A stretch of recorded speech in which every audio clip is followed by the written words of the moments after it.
So something happened this morning with this San Diego weather that we've been having. I don't know how your trees fared, but this is actually a photo of my yard.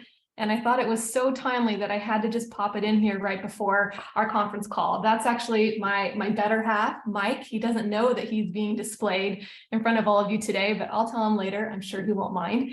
The reason why I wanted to share this with you is look at his face. He's looking at this tree and he has this look of, oh my gosh, what do I do? And that's often what happens when we have a maintenance issue that we're not experts in. You know, we're all going throughout our day working, hopefully getting some exercise in, cooking some food, but handling home maintenance is not something that all of us are experts at.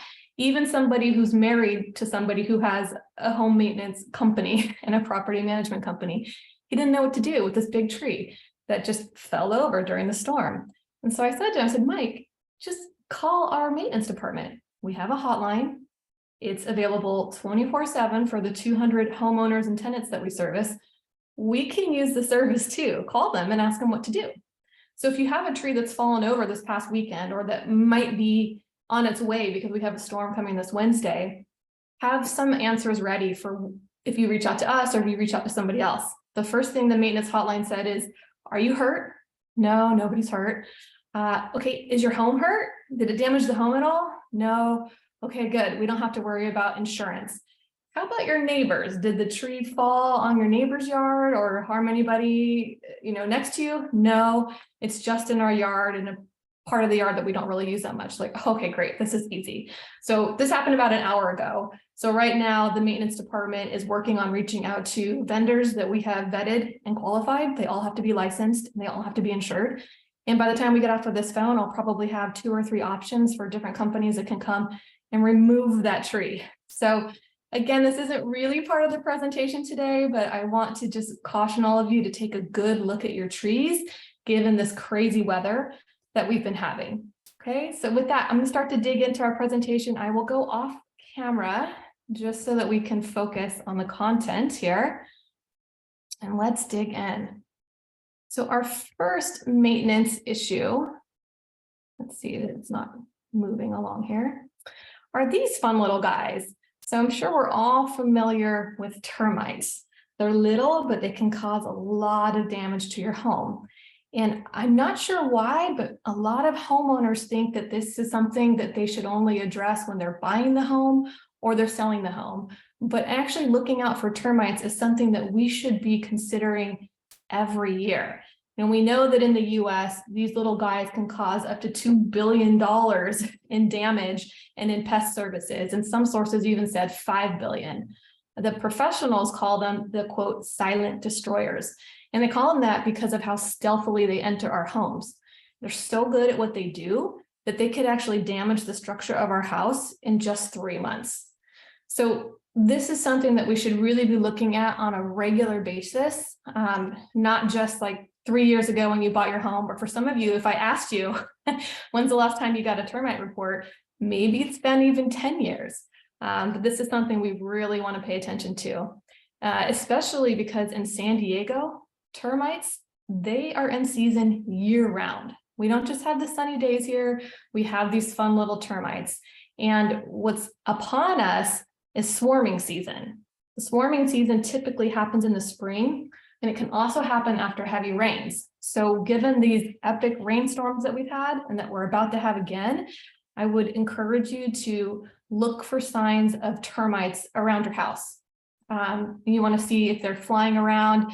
And some of you might ask yourselves, well, how do I know if it's a termite or a flying ant? That's the most common bug that these termites get confused for. So you can see here on the left of the screen, that's a flying ant. And on the right, that's our termite swarmer. There's some obvious differences here, but the 3 important ones are, if you look at their waist size, the termites have a broad waist and those flying ants have a really narrow waist. The antenna is also really different. The termites have a straight one and the flying ants have a bent one. Now, I'm not expecting you to, get out your magnifying glass and kind of figure out, is this a flying ant or a termite swarmer? But one thing that is a sure sign for you is if they are dropping their wings.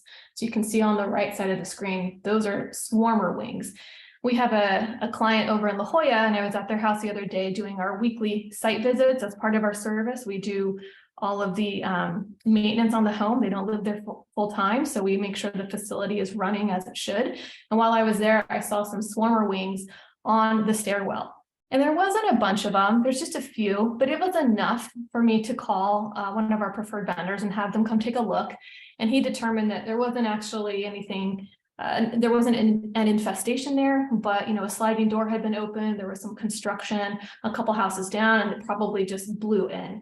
So that was a relief, but still, if you see these swarmer wings, you definitely want to get them checked out, okay? Another thing to look for is this stuff that looks like sawdust, but what that really is I like to use the polite term and call it frass, but it can also be called termite pellets, or I'm sorry if anybody's eating their lunch, termite droppings.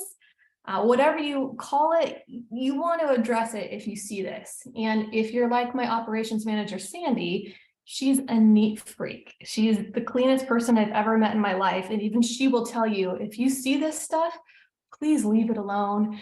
Resist the urge to sweep it up or vacuum it up. We want to leave it exactly where it is so that the technician can come and find the source of where all of these termites are, because it's a big indication of where their nest is. And if you want to just do some, investigation on your own, you can look at the top right image there to see the difference between termite frass and salt and pepper and coffee grounds. The termite frass, or pellets as it's labeled there, it looks like it's a combination of coffee grounds and sand. So again, have fun being an inspector, take photos of it, but please just leave it alone, because we want to be able to treat your home as effectively as possible, and we need to see the evidence of it. The other area to look for is these are mud tubes, and these are formed by the subterranean termites. So they build these mud tubes to protect themselves while they're traveling between their nest and their food source. And they're about, the width of a pencil tip. So they're tiny, but you can see them around the foundation of your house, or sometimes up the walls. And this can be on the interior or the exterior. So if you have time today, just take a moment, take 10 minutes, walk around your house and see if you can find any mud tubes. And Teresa's pro tip here, she's one of our property managers. I think many of you probably already know her, but she's going to encourage you that don't kick them down. It's our nature to want to clean things up or take a broom and brush it off. But this is, treat it like a crime scene. We need to find these termites, and these mud tubes are a way to the source, and they need to be kept intact for the technician. Okay. Another thing you can look at in your home for termites is bubbling paint and buckling wood. Now I'm showing you these photos, and I'm guessing that some of you are thinking, okay, how do I know that's not water damage? And it's a very common assumption that this bubbling or this buckling is due to water damage. And most often it is, but it can also be an indication of termites. So they're building their tunnels inside the wood, and anything that is covering it on the outside is pushing out those bubbles. So this is just another indication. Take some time in your home, do a walkthrough, and see if you find anything. Okay.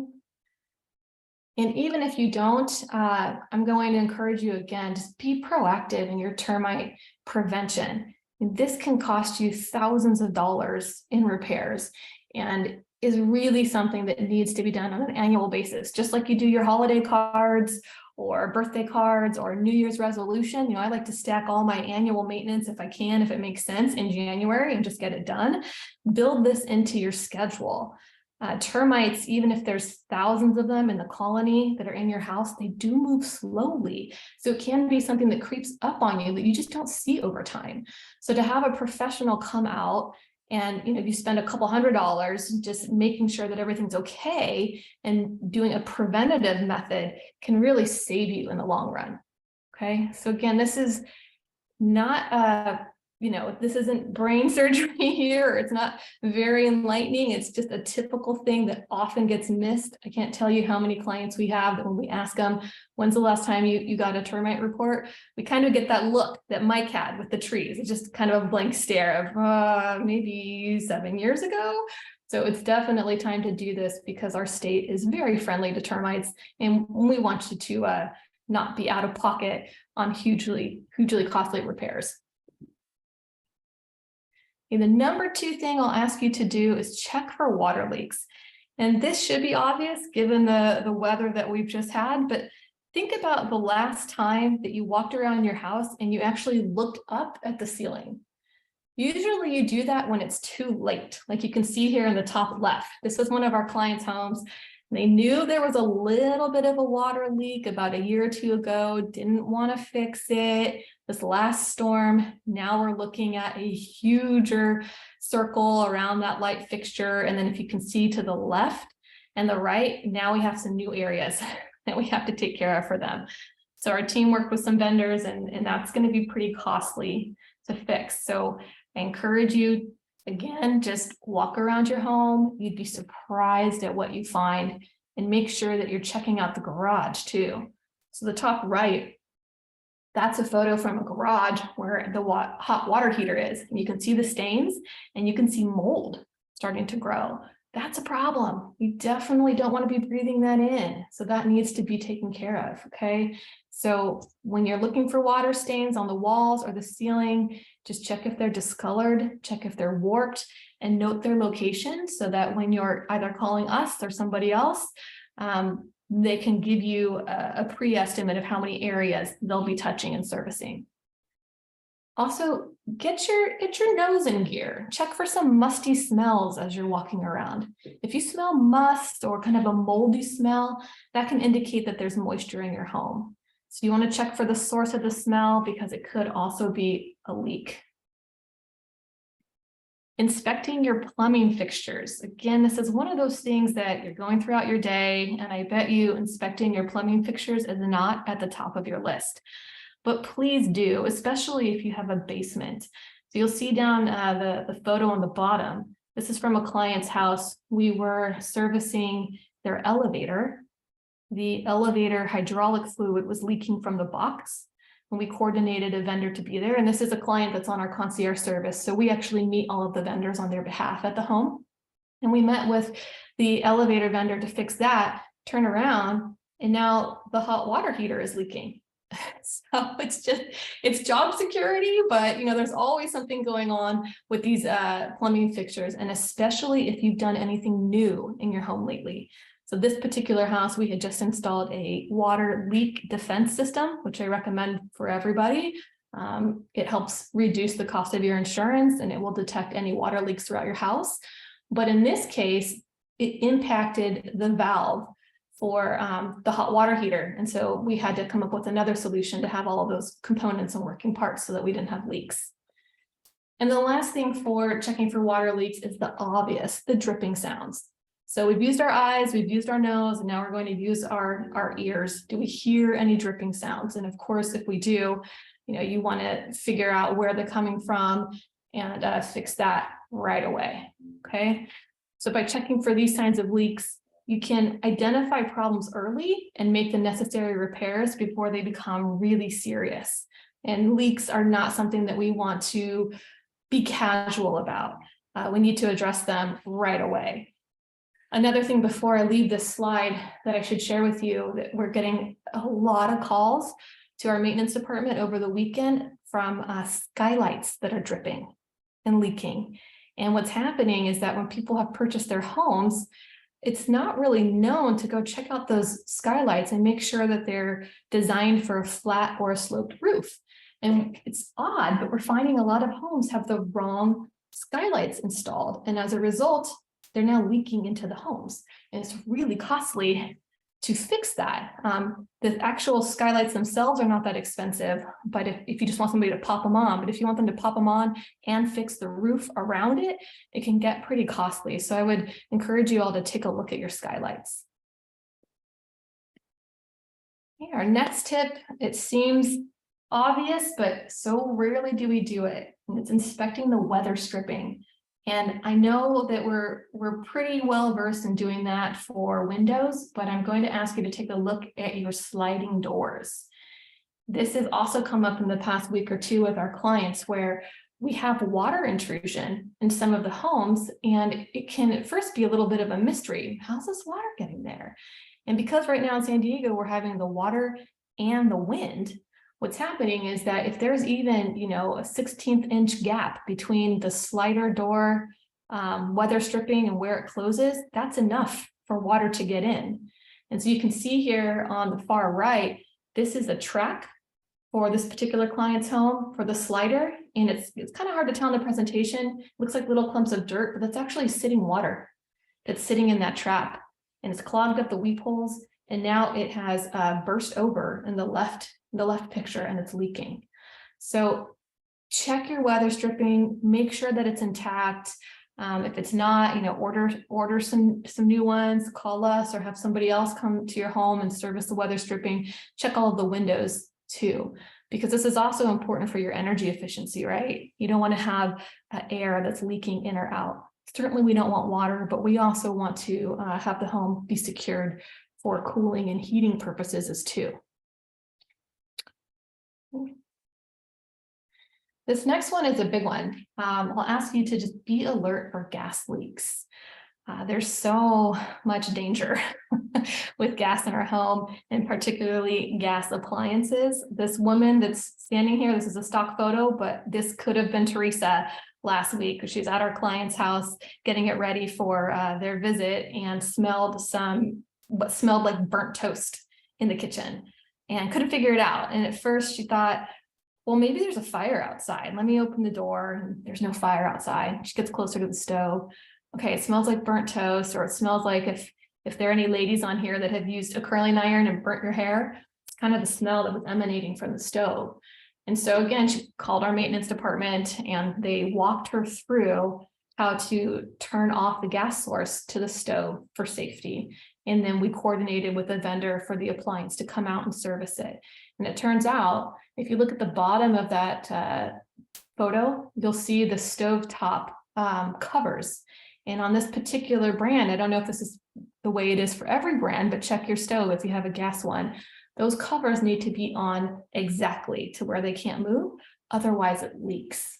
And it's really dangerous because these can cause fires or explosions in your home.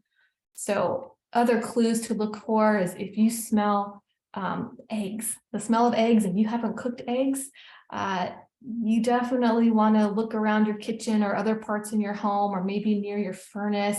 That smell is distinctly the smell of sulfur or rotten eggs. It's telling you probably have a gas leak somewhere.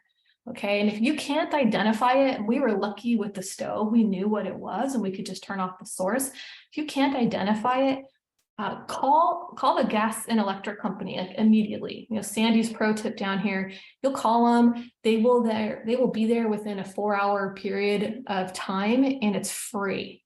They won't charge you anything unless you authorize a fix to something in real time. And a lot of people don't know that. So just call the gas company if all else fails, okay? Other signs that you might have a gas leak are dead lawn and plants. You know, gas leaks can damage your lawn. They can damage your potted plants. They're really harmful to the vegetation. They'll cause the wilting and decay, and they'll do it pretty quickly. So if you notice that your yard plants, or again, even your potted plants, are suddenly wilting, and you've been taking good care of them, you haven't gone on vacation, or you haven't been neglectful, then there's a sign that you have a potential gas leak, okay? The same thing can happen on your lawn. And if you do see this on your lawn, it's potentially more dangerous because the gas line ruptures in your homes can be impacted, okay? Another sign to look for is bubbly water. Many of us overlook this sign when we're dealing with potential gas leaks. You know, but if you have any standing water near your drains and it's suddenly bubbling, that's a problem. We should not ignore that. It's a really big clue that you might have a gas leak, and we need to address that, okay? And noisy clues. If you hear strange sounds or your home is hissing at you and you don't have a snake or a cat, it's probably a gas leak. So, and they can be really quiet too. So if you have good ears, or if you are using a hearing aid and have the volume turned up, it's just something to really pay attention to. And if none of that is happening in your home, but you're feeling physical signs, you want to really take notice if you have a headache or if you have nausea that can mimic the cold-like symptoms. Okay, on top of that, general fatigue, or your skin or your eyes and your throat can suddenly feel irritated if you're breathing that in and out, and especially if you get labored breathing. Okay, so there's all these things. I've got, what do we have on here? 5 different categories for us to be aware of for gas leaks. But it's really important that you be aware of this, and that you pay attention, and you know who to call. And it's not a bad idea annually to have somebody come out and check your appliances. We do that for our clients. We want all of the gas appliances to be checked out and running in good condition, but even an annual inspection, it's not enough. You have to be vigilant and be an advocate for yourself and your home. And so please be on the alert for gas leaks. It sounds obvious, but so many of us don't do it. Okay, this next one, and I'm going to be honest with you. I would like to say that everything on this list I have done, but I am guilty of not doing this one. And this is cleaning your refrigerator coils. It's not a fun task, but it really needs to be done at least twice a year. And that's if you don't have pets, or if you don't have your fridge that's in a dusty environment. And you might not know, well, how do I clean the refrigerator coils? I don't even know where they are. Well, most of them, they're going to be located depending upon your model. The refrigerator coils may be on the back or the bottom or behind a panel.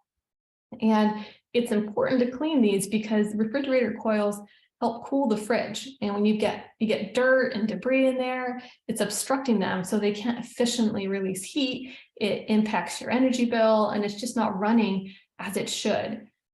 So the first thing to do is unplug your fridge. I know that's obvious, but we want to unplug it to be safe.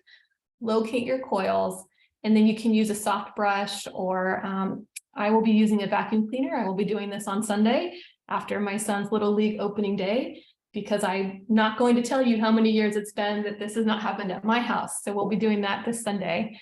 And if you have really stubborn dirt or debris, you can use a coil cleaning brush or a specialized coil cleaning solution, and just follow the instructions, on that label. And if your refrigerator is really big, or you're worried about how much muscle it would take to move it, this can also be something that a handyman can do, any vendor, and I would recommend wrapping this into a lot of other services so that you get the most bang for your buck. Maybe hire somebody for about an hour and get them to do a bunch of things, okay? This could be one of them. Okay, on our cleaning stride, your dryer vents. So this is another one. You'd be surprised at how many people, how many homeowners don't realize that we need to be cleaning out our dryer vents.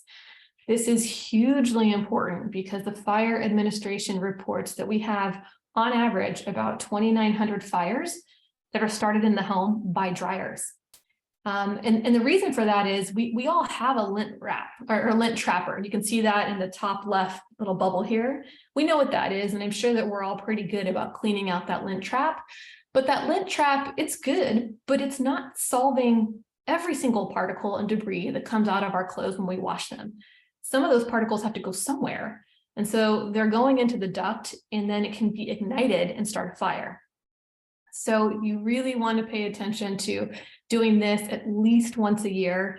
There are standard dryer vent cleaning kits. The last time I looked on Amazon, I think it's $35. And if you put smile.amazon.com, you can even donate, a portion of it will go to a charity of your choice, which I like to do. It helps me feel better about sometimes when I can't shop locally. So go on there and get your standard kit, and then it will also have some instructions for you on how to clean it. It can be quite laborious, but it's really important. And if you're not sure, or if you don't believe me, that your dryer vent needs to be cleaned out, there are a few warning signs that are going to tell you there's dangerous lint that's building up and you need to really clean this out. And the number one is, are your clothes taking longer to dry, or are they not drying fully? Okay, that's a key indicator that your drying machine needs some help. Another one is if your clothes are hotter than normal at the end of the drying cycle. Okay, test the next time you run your dryer, touch it when the load is done. Is it really hot? That's going to tell you that it's working overtime too, and that needs to be cleaned. And then some other tips are, if your outside exhaust vent flapper does not open very much, that indicates that there's low exhaust velocity, and it definitely needs to be cleaned out. If you find your laundry room is becoming more humid than usual, that's also a key sign. And then again, the last one, we're going to use our noses. If you have a burnt smell that's evident in your laundry room, you know that this needs to be cleaned and you may be on the verge of causing a fire. So please, let's avoid fires and clean our dryer vents. Okay. Our next one is cleaning our gutters. So this is an obvious one. We all know that this chore needs to be done, but how often do we do it? It's recommended that we clean our gutters at least twice a year to avoid water damage. And I would say this year, I would bump that up to 3 or 4, given the storms that we've had and given what we're projecting to have on Wednesday. It's pretty unusual for San Diego, but we should not overlook this. It happens because they're out of sight, but clogged gutters can cause water damage to your home's foundation, to your roof, and to your walls. So it's really important that we check this and put this on our maintenance tasks to be formed at least twice a year. And if you're going to do this yourself, you can obviously just make sure you have a really sturdy ladder. We recommend wearing gloves and even eye protection. So I'm not showing you a very good example here in my photo because he doesn't have gloves and he does not have eye protection on. So please don't do what he's doing. We want you to be protected while you're doing this. And another solution that Susan actually found on our team, she's one of our senior property managers, is she found this solution that puts a screen on top of your gutters. And we're not affiliated with this company whatsoever, but it's really helpful in reducing the amount of maintenance that you have to do on your gutters every year, because these screens stop major debris and leaves from coming in. So it's a company called Leaf Filter, and we highly recommend checking them out if you want to, kind of reduce your personal obligation in cleaning out your gutters every year.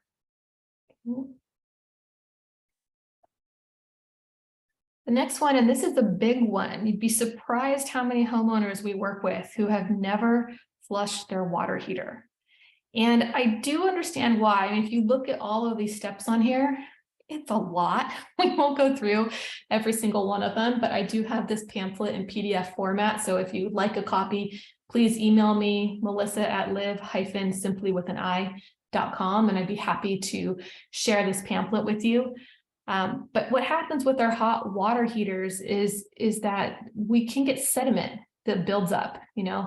Hard water contains high levels of minerals such as calcium and magnesium. These can build up inside the water heater. And what it does is it reduces the efficiency over time. And I'm guilty of this. I know that my water heater right now, it sounds like it has some rocks in there, which is not good. So we will also be doing this on Sunday. And I will let you know in the next seminar how it went. But it's definitely time to flush this. This should also be a regular part of your maintenance. Maybe again, just put it on there every January, flush your water heater to make sure that it's performing correctly, efficiently, and that you're not going to be in jeopardy of having the unit fail, because these are expensive. Okay, these are not cheap pieces of mechanics here in your home. Your HVAC system. So, HVAC stands for heating, ventilation, and air conditioning. And this should be checked and serviced regularly to make sure it's running efficiently and to prevent breakdowns. This is huge.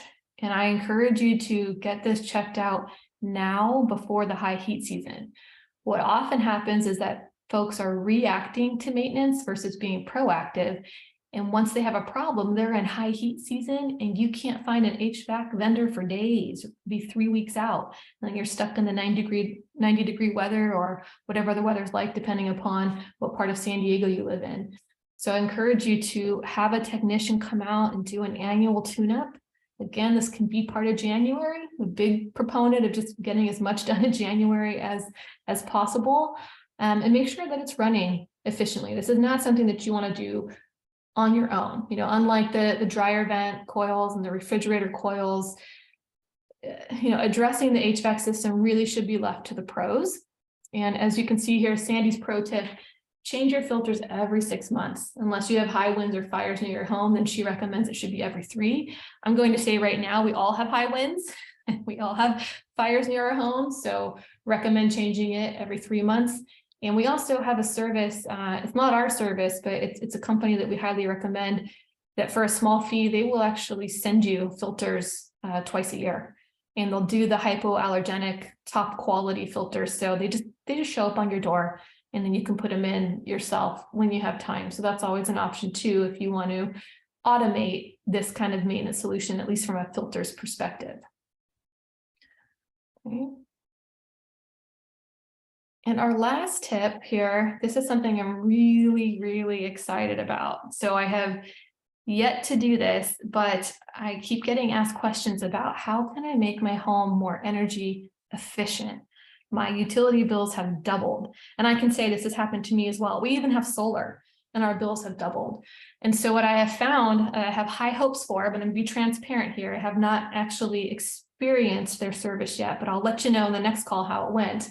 I found someone who I believe to be trustworthy here in San Diego, who's an independent professional regarding home energy assessments. He's been doing this for 10 years, and he specializes in coming to your home and he looks at the whole story. So instead of just saying like, oh, you need solar to reduce on your electricity, well, that's going to solve one piece of the pie. His company, they'll actually come out and they'll look at the whole building envelope, the exterior, the interior. They'll look at your glass to wall ratio. They'll look at your HVAC system, your lighting system, your water heater. I mean, whatever you have, you name it, they're going to evaluate it and then make recommendations on how we can be more efficient and reduce costs. And because this company is not the actual company that will be executing those maintenance upgrades, they don't have any motivation to sell you something or to give you something that you don't need. So it's really a holistic look at your home from an energy perspective and how we can make it better. So I'm really excited. He's actually coming to my house on Monday, and then one of my clients wants to use him too already. And so we'll be going to his house on Tuesday. Typically, I don't like to recommend any vendors unless I have personally used them or somebody on my team.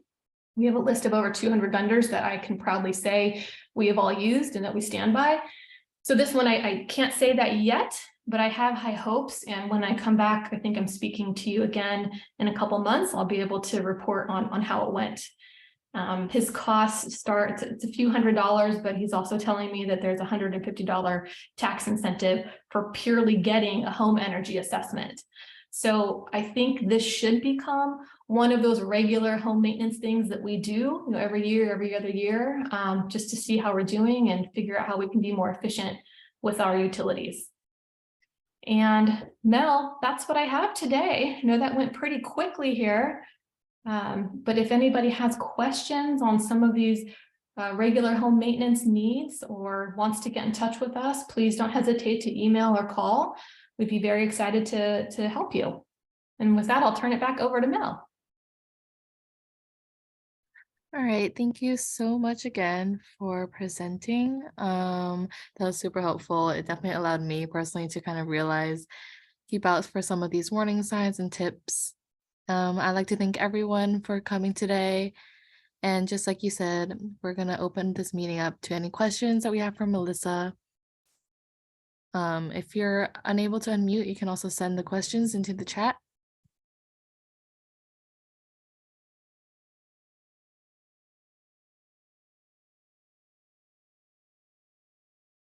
Yes, I think someone raised his hand.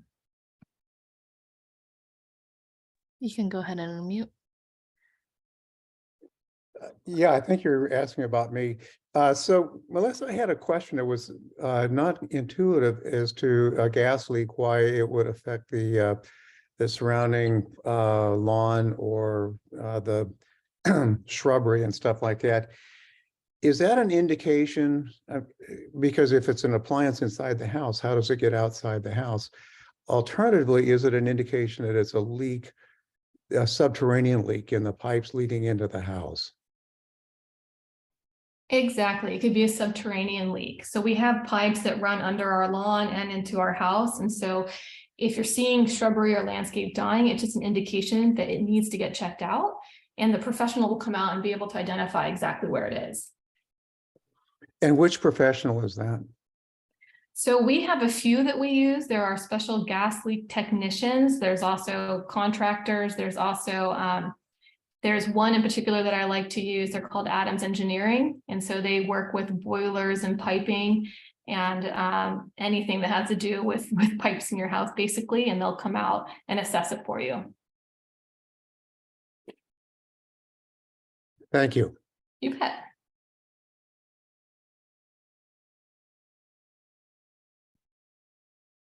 All right, thank you. Any other questions from anyone in the meeting? Okay, I'm just gonna check the chat. Tally says, FYI, Amazon stopped their Smile donation program on February 20th. Oh no, I didn't know that. Okay, thank you for letting me know. That will definitely make me feel worse about shopping from Amazon. I'll have to look for other alternatives. Okay, again, thank you everyone for coming today.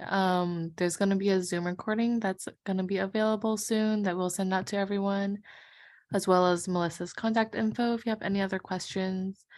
But for now, the meeting will conclude. If everyone would like to say thank you to Melissa. Thank you so much, everyone. Stay dry. All right, thank you. Have a great day, everyone.